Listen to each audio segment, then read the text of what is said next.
are having a wonderful day, making some really good trades as per usual. Let's dive into some analysis here. So it looks like right now, Bitcoin is trying to slow down its sell-off. You're seeing a little bit of deceleration in terms of the price action.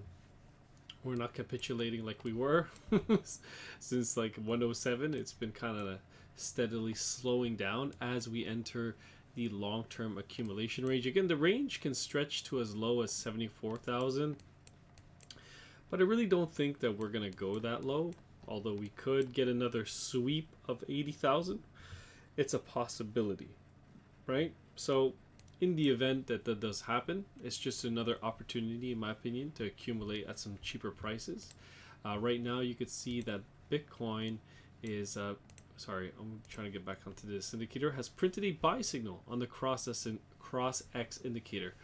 We're pretty oversold. We've seen a big sell-off in the markets, and I mean, this could be what the market has been waiting for, right? Now that, you know, the price has dropped 36%. You're ready to sell? Are you ready to start shorting? I mean, usually you start buying on the dips, right? And this, in my opinion, would be just another dip to buy. So I'm looking for maybe one more low, but again, don't put the farm on it, because you could easily continue to push higher. Right now, we're doing a little bit of short-term trading inside the Discord. We caught a little bit of a short at the moment from 89,000, just debating if we should be closing that one, because you're starting to see green money flow up here on the 1 hour time frame. You can see red money flow has been recovering on the 4 hour as well. Daily time frame printing some bullish signals, right? 23 and a -5 on the dual band strength index.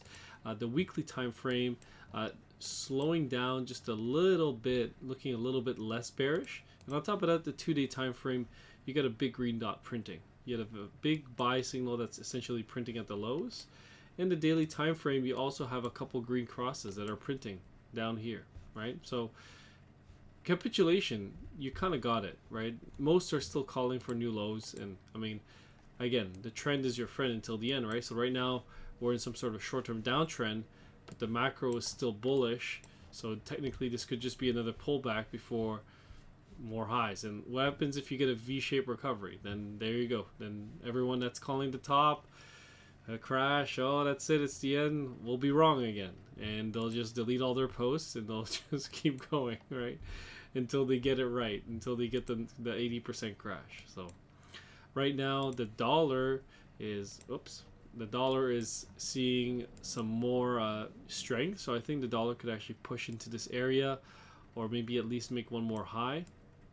And at that point, I think the low in Bitcoin would be in.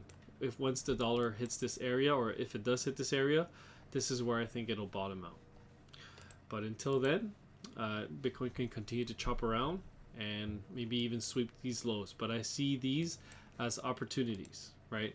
And I have this as a big impulse right now, or some big connector. So it could easily be some sort of 1, 2, 3, 4, 5, right? And then we go lower. But just by the look of it, what happens is if we start to extend back up into like 97, then you could call this a flat, or, you know, there's multiple ways of charting Elliott wave, but it's getting a little bit complex. The best thing to do is also look at your daily cycles, right, and your weekly cycles. So right now the daily cycle should be coming to an end here, right? We're starting to see a bit of a breakout. You did get that daily cycle breakout, but it doesn't prevent it from coming back down and retesting the downtrend line, right? What happens if you do this and then you take off? In that case, the price could easily come back down, make another low, and then take off. Right now we have full-on capitulation, and we have no divergence at the lows, so this tells me that this could be just a wave 2 finishing up, and this whole thing was an impulse. This was a flat, and the flat took us all the way back down to 80. Now you've flushed out a lot of the long-term holders because they got scared. They missed the whole move. They want to leave at least with break even, or they want to get out. We're at big chart support at this moment, right into this area. There's some support. So this is why you're probably seeing the price start to stabilize a little bit. So yeah, that's what I'm seeing, guys. I'm still bullish on Bitcoin. I took a little bit of a short-term short trade right here, but might just close this one off in profit because we could easily start to continue to pump up, squeeze some more shorts, and it could get ugly for the shorts if you're starting to short at the lows. But yeah, I'm looking for the trend to probably come to an end soon. We are seeing some good indications of that right here on cross X, and some good indications on wave edge as well. I'm waiting to see like a larger time frame, like 3-day and 4-day, to start to print buy signals. Then that's going to give me the confirmation I need for the price to go higher. Okay, and that's it. We're going to keep it simple, and we're going to continue to trade, and we're going to continue to make money. Peace.